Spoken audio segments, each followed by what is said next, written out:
Hello everyone. Once again welcome to my class. Students, today we are going to discuss second part of this lesson, the sentence. We have already discussed one part of this lesson. Today we are going to discuss second part of this lesson.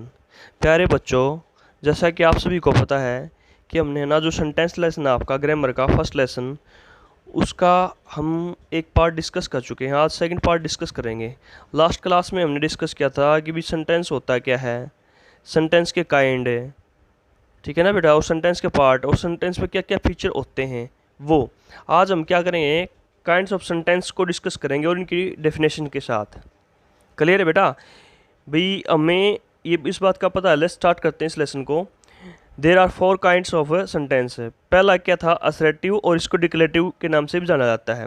फिर imperative, उसके बाद है exclamatory sentence और फिर interrogative sentence. Assertive sentence की बात करें तो बेटा सबसे पहले हम डेफिनेशन इसकी ये दे रखी है असर्टिव सेंटेंस की, ये आपको डेफिनेशन लिखनी है, ये वाली। सेंटेंसेस दैट स्टेट और declare something are called assertive और डिक्लेरेटिव सेंटेंस। असर्टिव और डिक्लेरेटिव एक ही बात होती है बेटा, ठीक है ना। तो ये इसकी डेफिनेशन है, वह सेंटेंसेस जो ना किसी कथन को डिक्लेयर करते हैं उसको ना असर्टिव या डिक्लेरेटिव सेंटेंस बोला जाता है। मोस्टली क्या है, ये स्टेटमेंट करते हैं ये सेंटेंस। क्लियर है ना बेटा? ये सेंटेंस क्या करते हैं, स्टेटमेंट करते हैं। तो ये थी इसकी डेफिनेशन, ये आपको डेफिनेशन इसकी ये लिखनी है असर्टिव सेंटेंस की। आगे बढ़ते हैं बेटा हम इसको समझने के लिए। एन असर्टिव सेंटेंस होता क्या है, देखो, एन असर्टिव सेंटेंस सेज और स्टेट समथिंग, या तो ये कुछ कहता है या फिर स्टेट समथिंग, किसी चीज़ को स्टेट करता है। ये कैन बी अफर्मेटिव और negative and it is always followed by a full stop. इसकी कुछ विशेषताएं हैं बेटा। पहले वाली विशेषता हमने क्लियर कर लिया, सेज करता है, ये स्टेटमेंट को स्टेट भी कर सकता है और सेज भी करता है, एक ही बात है ये, यानी किसी कथन को कहने का काम करता है। ये है ना असर्टिव सेंटेंस कैसे हो सकते हैं, नेगेटिव भी हो सकते हैं, नेगेटिव में इसमें नोट वाले, और अफर्मेटिव होते हैं पॉजिटिव सेंटेंस, यानी कि ना स्टेटमेंट है ना हमारी नेगेटिव भी हो सकती है और पॉजिटिव भी हो सकती है। ये दूसरा इसकी एक विशेषता क्या है, हमेशा ये फुल स्टॉप के साथ, यानी कि ऐसे इस फुल स्टॉप के साथ ये क्या होता है, इसका अंत होता है। क्लियर है बेटा? अब है ना हम है ना इसको अच्छी तरीके से समझने के लिए इसके एग्जाम्पल्स को है ना क्या करेंगे, ऑब्जर्व करेंगे। एग्जाम्पल नंबर ए को देखेंगे हमें। इसमें क्या रखा है, दिस सेंटेंस कन्वे अफेक्ट और मेक स्टेटमेंट है। ये मैं पहले ही बता चुका हूँ भी, ये स्टेटमेंट करते ही कथन कर, स्टेटमेंट क्या होता है, कोई भी कथन कहना, वाक्य कहना, उसको वो वाक्य नेगेटिव भी हो सकता है और पॉजिटिव भी हो सकता है। पहला इसका स्टेटमेंट एग्जाम्पल देख लेते हैं। He felt sad for his friend, उसको ना उसके मित्र के लिए क्या कैसा महसूस हुआ, बड़ा दुख महसूस हुआ उसको। ये है अफर्मेटिव सेंटेंस, यानी पॉजिटिव सेंटेंस है ये। लेकिन सेकंड वाले को हम ऑब्जर्व करेंगे तो he did not argue with her, ये कैसा सेंटेंस है बेटा, नेगेटिव, नकारात्मक, यानी कि इसमें नोट लगा रखा है। तो स्टेटमेंट कैसी हो सकती है बेटा, पॉजिटिव भी हो सकती है और नेगेटिव भी हो सकती है। असर्टिव और डिक्लेरेटिव एक ही बात होती है, यानी कि है ना असर्टिव सेंटेंस क्या होते हैं, स्टेटमेंट करते हैं, वो स्टेटमेंट है ना नेगेटिव भी हो सकती है और पॉजिटिव भी हो सकती है। यहाँ पर ये 2 काइंड है असर्टिव सेंटेंस के, अफर्मेटिव और नेगेटिव। अफर्मेटिव होता है पॉजिटिव सेंटेंस और नेगेटिव का आपको पता है नकारात्मक वाक्य होते हैं, इनमें नोट प्लेस होता है। आई थिंक यहाँ तक आपको समझ में आ गया होगा। आगे बढ़ते हैं हम।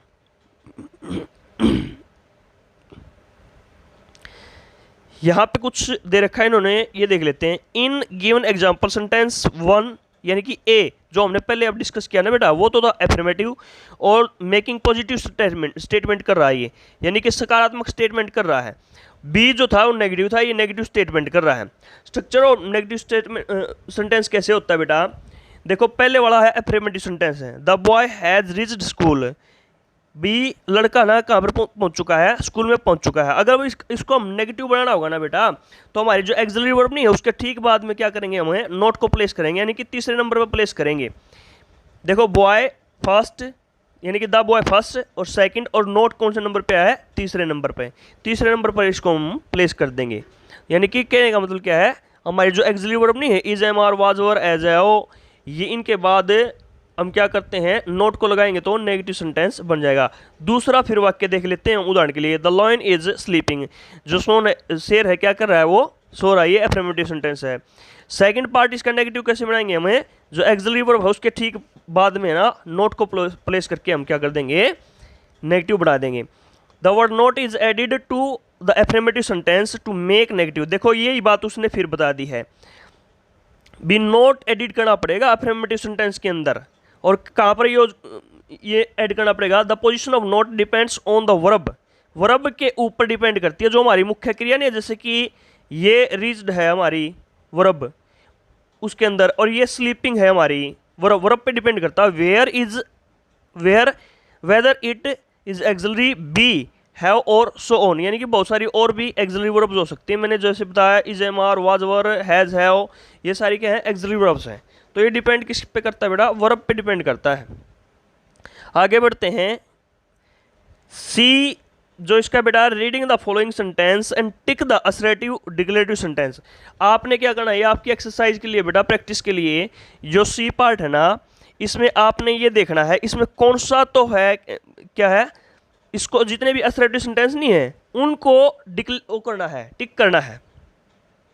देखो इसमें ना ये पीछे जिस पे है ना साइन ऑफ इंटरोगेशन लग रहा है, ये असर्टिव सेंटेंस नहीं है, ये इंटरोगेटिव सेंटेंस है। जैसे कि मैं ना एग्जांपल देना चाहूँ तो असर्टिव सेंटेंस कौन सा है, इसमें एक एग्जांपल दे देता हूँ आपको, बाकी आपको करना है, आपको पहचान करनी कौन सा असर्टिव है। ये जो है ना पहले वाला है, he does not want to go to the party, ये आपका असर्टिव सेंटेंस है, तो इस पेंसिल के साथ इसको ऐसे टिक कर दोगे। सेकंड और थर्ड नहीं है, ये मैं सारा नहीं बताऊंगा आपको, ये आपको सेल्फ करके देखना है, सेल्फ करोगे तो अच्छी तरीके से आपको समझ में आ जाएगा। तो ये आपके एक्सरसाइज के लिए है, ये फिर नोटबुक में नहीं उतारना, केवल बुक में पेंसिल के साथ मेंशन करना है। जैसे स्कूल ओपन होंगे उसके दौरान मैं आपके साथ इसको डिस्कस कर लूँगा किसके कितने ठीक मिलते हैं, ठीक है ना बेटा। इसमें असर्टिव और डिक्लेरेटिव सेंटेंस को करना हमने, ठीक है ना, पहली काइंड है जो सेंटेंस की हमारी। आपने इसमें ना जो इंटरोगेटिव सेंटेंस है और एक्सक्लेमेटरी सेंटेंस है उसको नहीं वो करना है, केवल आप न असर्टिव सेंटेंस को टिक करना है। आपने फाइंड आउट करने हैं, ढूंढने हैं कौन से असर्टिव सेंटेंस है, वो नेगेटिव भी हो सकता है असर्टिव सेंटेंस और पॉजिटिव भी हो सकता है। आई थिंक आपको ये समझ में आएगा। आगे बढ़ते हैं, अब आ जाते हैं बेटा हम सेकंड काइंड नहीं है जो हमारे सेंटेंस की डेफिनेशन उसकी ये दे रखी है यहाँ पर है, इंपेरेटिव सेंटेंस। इंपेरेटिव सेंटेंस होता है क्या है, sentences that give orders, instruction, make request और offer advice called imperative sentence. ये आपने डेफिनेशन आपकी कॉपी के अंदर, फिर कॉपी के अंदर लिखनी है। देखो बेटा इसमें हिंदी हम इसकी बता देते हैं, सेंटेंसेस वे वाक्य जो क्या करते हैं, आदेश देते हैं, ऑर्डर भी हो सकता है, इसको कमांड भी बोल सकते हैं हम, इंस्ट्रक्शंस देते हैं, निर्देश देते हैं, रिक्वेस्ट करते हैं यानी कि रिक्वेस्ट करते हैं, और ऑफर एडवाइस सलाह की पेशकश करते हैं, उनको क्या कहा जाता है, इंपेरेटिव सेंटेंस कहा जाता है। फॉर एग्जाम्पल देख लेते हैं, mother please buy me a packet of potato chips. यहाँ पर सीधी सीधी है ना, मदर को ना बच्चे के द्वारा रिक्वेस्ट की जा रही है, तो ये रिक्वेस्ट हो गया, ये क्या है, कैसा सेंटेंस है, इंपेरेटिव सेंटेंस है। सेकंड के अंदर हम क्या कर दे, एग्जांपल देखते हैं, सेकंड में क्या दे रखा है, डोंट ईट पोटैटो चिप्स, यहाँ पर कमांड दे रखा है भी आप है ना नहीं खा सकते हो पोटैटो चिप्स से। थर्ड एग्जांपल देखते हैं, have some fruits they are healthy, यहाँ पर एडवाइस और सजेशन दे रखा है बेटा, इसलिए क्या है, ये इंपेरेटिव सेंटेंस है। क्लियर है बेटा। और नेक्स्ट एग्जांपल यहाँ पर स्ट्रक्चर देखो, उसने ढांचा किस प्रकार से तैयार कर रखा है इंपेरेटिव सेंटेंस का। एग्जांपल है कम हियर, यहाँ पर कमांड दे रखी है उसको, कम क्या है, यहाँ पर हमारी वर्ब है। Take the medicines twice daily, यहाँ पर ना यानी कि दिन में 2 बार मेडिसिन लो, यहाँ पर क्या कर रखा है, एडवाइस कर रखी है। तो क्लियर हो गया ना बेटा, आपको समझ में आ गया होगा यहाँ तक इंपेरेटिव सेंटेंस होता क्या है। अब आपने ना यहाँ पर क्या करना है, ये आपके एक्सरसाइज के लिए exercise number D, tick the correct option to show whether what kind each sentence is. जो है ना यहाँ पर है ना हमने है ना ये करना है कि भी है ना टिक करना है इनमें, जैसे कमांड, एडवाइस, सजेशन और रिक्वेस्ट दे रखा है, तो आपने ना उसी के ऊपर है ना सेंटेंस के उसी भाग के ऊपर जो ये पार्ट दे रखे हैं 4 ये वाले, ये इनमें से ये देखना कम हेयर किस कैटेगरी के अंदर आता है, कमांड के अंदर आता है, एडवाइस के अंदर आता है, सजेशन के अंदर, तो ये सीधा सीधा क्या है बेटा, कमांड है यहाँ पर।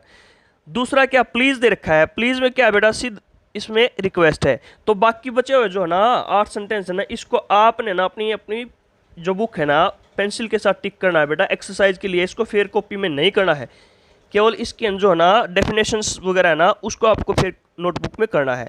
आगे बढ़ते हैं बेटा।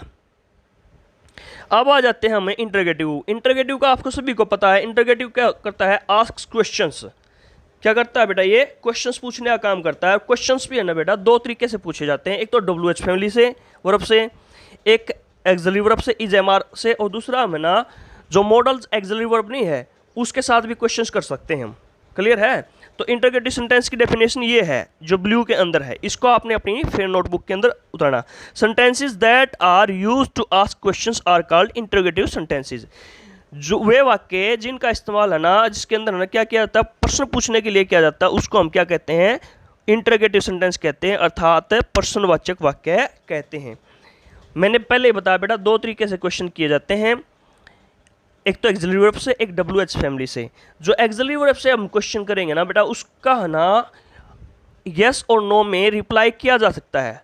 बट WH फैमिली कौन सी होती है, हूँ, वेहर, वहन, व्हाट, हाउ, ये वर्ड, इनसे जब हम क्वेश्चन करेंगे और रिप्लाई यस और नो में नहीं किया जा सकता है।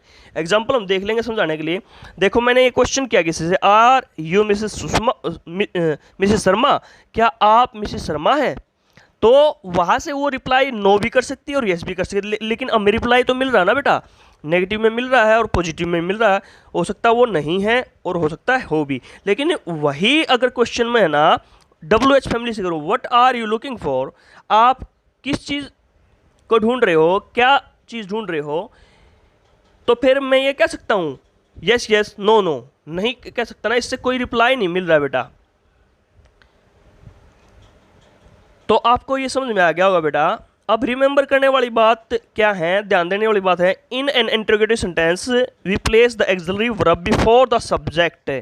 अगर हमने ना किसी वाक्य को इंटरोगेटिव बनाना है ना बेटा, तो वो हमारे सब्जेक्ट से पहले लगेगी, सब्जेक्ट से पहले लगे। देखिए जैसे कि यू है ना, यू हमारा सब्जेक्ट है, आर यहाँ पर एक्सिलरी वर्ब है बेटा, आर एक्सिलरी वर्ब को हमने क्या कर रखा है, पहले ले रखा सब्जेक्ट से, तभी तो ये क्या बना है, साइन ऑफ ए इंटरोगेशन बन गया है, क्वेश्चन मार्क हो गया इसके ऊपर। तो प्रश्नवाचक वाक्य बनाने के लिए हमें ध्यान रखने वाली बात क्या है, सबसे पहले हमने क्या करना है, सेंटेंस में ना एक्सिलरी वर्ब से पहले, सॉरी सब्जेक्ट से पहले एक्सिलरी वर्ब को रखना है, सब्जेक्ट से पहले एक्सिलरी वर्ब को रखना है। We always put a question mark, और उसके बाद क्या करेंगे, at the end of the interrogative sentence, वाक्य के अंत में एक क्वेश्चन मार्क लगा देंगे।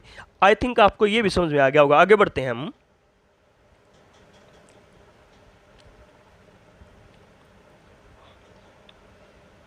अब इसकी डिटेल्स को हम ना समझने के लिए, क्वेश्चन मार्क वाले वाक्यों को, इंटरोगेटिव सेंटेंसेस को हम समझने के लिए क्या करते हैं,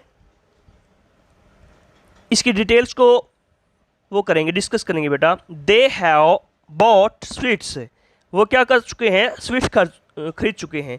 ये तो बेटा सिंपल सेंटेंस है, लेकिन इसी को इंटरोगेटिव बनाना है ना हमने, इस हैव को आगे प्लेस करना पड़ेगा। हैव दे बॉट स्वीट्स, यानी कि ये क्वेश्चन हो गया, क्या वे स्वीट्स खरीद चुके हैं।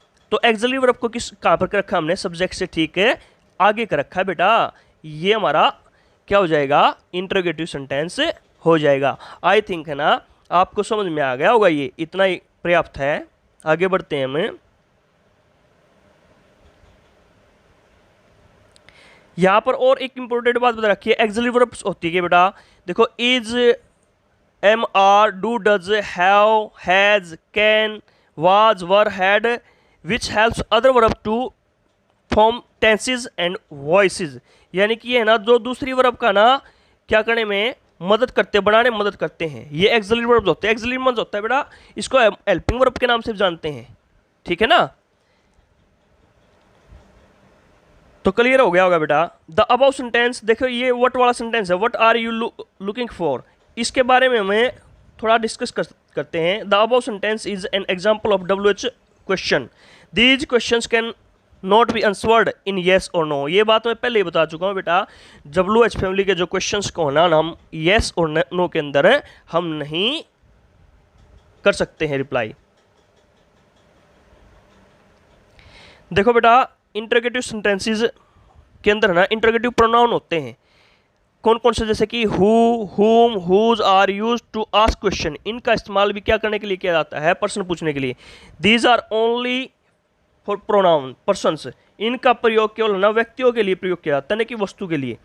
Who has written this letter, यहाँ पर सीधा सीधा डायरेक्ट पूछा जा रहा है किसने लिखा है, किसी व्यक्ति के बारे में पूछा जा रहा है। Anil has written this letter, देखो रिप्लाई आ गया। हुज बैग इज दिस, ये बैग किससे रिलेटेड है, किस व्यक्ति का ये। इट इज सोनल्स बैग, किसका बैग है ये, सोनल का। Home do you want to reward, I want to reward, किसको रिवार्ड देना चाहता है, अलका को। Interrogative pronoun who is used as subject, who का इस्तेमाल है ना ऑब्जेक्ट के लिए किया जाता है बेटा। हु तो सब्जेक्ट के रूप में हमेशा यूज होता है और हुम का ऑब्जेक्ट के रूप में इस्तेमाल किया जाता है। ये आगे हमें बढ़ते हैं।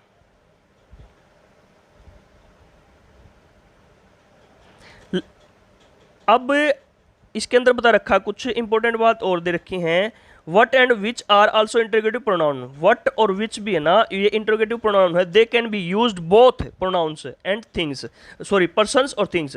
ये पर्सन्स के लिए भी, व्यक्तियों के लिए भी और थिंग्स चीज़ों के लिए भी इनका दोनों का प्रयोग, बोथ का दोनों का प्रयोग किया जा सकता है। वट इज ही, देखो यहाँ पर ये कर दिया व्यक्ति के लिए, he is doctor. What is she is professor. Clear है ना बेटा। What is use for person to inquire about their trade और प्रोफेशन, यानी कि इंक्वायरी करने के लिए प्रयोग किया गया वट का, प्रोफेशन के इंक्वायर करने के लिए, जानकारी लेने के लिए। आगे बढ़ते हैं हम। देखो थिंग्स के लिए मैंने पहले बता दिया अभी वट का प्रयोग और विच का प्रयोग है ना थिंग्स के लिए भी और पर्सन्स के लिए भी किया जाता है। What is in the bag, यहाँ चीज के बारे में पूछा जा रहा है। भी बैग के अंदर क्या है, my cloth is, my cloths are in bag, भी थिंग की बात की जा रही है यहाँ पर। वट आर यू ईटिंग, तुम क्या खा रहे हो, क्या चीज़ खा रहे हो। I am eating an apple, मैं क्या खा रहा हूँ, ये थिंग के बारे में मेंशन। सेम यही बात किसके ऊपर लागू होगी, विच के ऊपर भी। आगे बढ़ते हैं बेटा, यहाँ तक आपको समझ में आ गया होगा। अब इसको क्या करना है बेटा, ये एक्सरसाइज के लिए आपके लिए, change the flowing into interrogative sentence by the rearrange the order of words. आपको ना ये है ना सिंपल सेंटेंस दे रखे हैं बेटा, ये 1 से लेकर के 10 तक, इनको आपने इंटरोगेटिव सेंटेंस बनाना है। पहले वाले वाक्य के अंदर एग्जांपल दिया गया आपको, they are going to the party, ये पार्टी के अंदर जा रहे हैं। तो फिर है ना अगर इसको हमने क्या करना होगा, इंटरोगेटिव बनाना होगा, तो इसको देखो ये हमारी एक्सिलरी वर्ब है आर, इसको हमने आगे लेके जाना होगा सब्जेक्ट से पहले। सब्जेक्ट अपना क्या है, दे से पहले रखेंगे तो इसको इंटरोगेटिव सेंटेंस बन जाएगा। सेम सभी सेंटेंस के ऊपर ये रूल लागू होता है। आई थिंक आप इसको एक्सरसाइज में कर लोगे, इसकी प्रैक्टिस करनी है बेटा रफ कॉपी में। आगे बढ़ते हैं। ये हमारा आ गया एक्सक्लेमेटरी सेंटेंस। कौन सा आ गया बेटा, एक्सक्लेमेटरी सेंटेंस आ गया। एक्सक्लेमेटरी को है ना हम हिंदी में क्या बोलते हैं, एक्सक्लेमेटरी को बोलते हैं हमें विस्मयादिबोधक वाक्य। क्या बोलते हैं बेटा, विस्मयादिबोधक वाक्य। देखो इसकी डेफिनेशन ये दे रखी है, लेकिन इसकी छोटी डेफिनेशन बताएंगे बेटा।